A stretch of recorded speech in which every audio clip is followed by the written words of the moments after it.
नमस्कार, मी राज आणि शेतीराज यूट्यूब चॅनलमध्ये आपलं स्वागत आहे. तर मित्रांनो, एकही दिवस सुट्टी नाही घेता हा शेतकरी मीच नाही तर अनेक सकाळचं दिनचर्या असं असतं. सकाळी येऊन चारा पाणी करून आणि अनेक गोष्टींनाही करावं लागतं. थंडी पाऊस अनेक गोष्टी असतील, त्याच्यामध्ये शेतकऱ्यांना सामना करावा लागतो. पण आज शेतकरी इतका हतबल झालेला आहे. प्रत्येकजण म्हणतो शेती नको. याचं कारण आहे, सगळ्यात जास्त जर कमवत असला तर शेतकरी आज कमवू शकतो, पण बाजारभाव नसल्यामुळे त्याला आज कमवताही येत नाही आहे. त्यामुळे शेतकरी शेती करायला नाही म्हणतो, हे तितकंच खरं आहे. पण आज शेतकऱ्याला इतकं कमी पण लेखलं जातं, हे पण तितकंच खरं आहे. परंतु आजही शेतकरी म्हणून मला गर्व आहे आणि मी स्वाभिमानी शेतकरी आहे. त्यामुळे काय अडचण नाही. मार्केटला भाव नसला तर शेती सोडणार नाही. कारण विषय असा असतो की शेतकऱ्यापासूनच प्रत्येकाला सुट्टी असते, प्रत्येकाला एक विचार असतात. ते प्रत्येकजण आपापल्या पद्धतीनं हे करत असतात. पण मन का राजा शेतकरी राजा अशी भानगड आहे.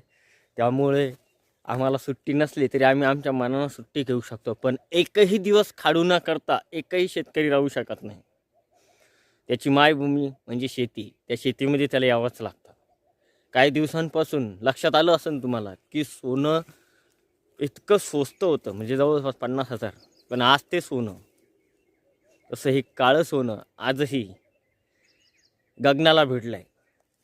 कोणताही शेतकरी आता तर शेती घेऊ शकत नाही. आई वडिलांच्या तिची वडील प्राजेची जी जमीन आहे तीच आहे. पण आज एकही नोकर वर्गदार 1 एकर जमीन गावाकडे घेऊ शकत नाही. कारण जमिनीचे भाव गगनाला भिडले. एक दिवससुद्धा शेतकऱ्याच्या मालाचे भावसुद्धा एक दिवस तरी चांगले गगनाला भिडतील हे नक्की आहे. पण आज ग्रुप शेती नाही आहे. प्रत्येकजण डबल पीक घेतं आहे आणि टकल पीक घेतल्यामुळे शेतकऱ्यांना निराशा होते. आपल्या मागं तुम्ही अद्रक पाहता. काही कारणास्तमुळे ही अद्रक पूर्ण सडून गेलेली आहे आणि आपण निराश नाही झालो.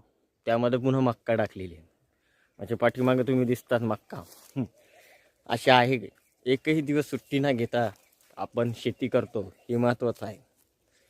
सकाळी आलेलो आहे, सकाळी 7:05 झालेले आहे आणि सकाळी थंडीत येणं सोपं नाही आहे.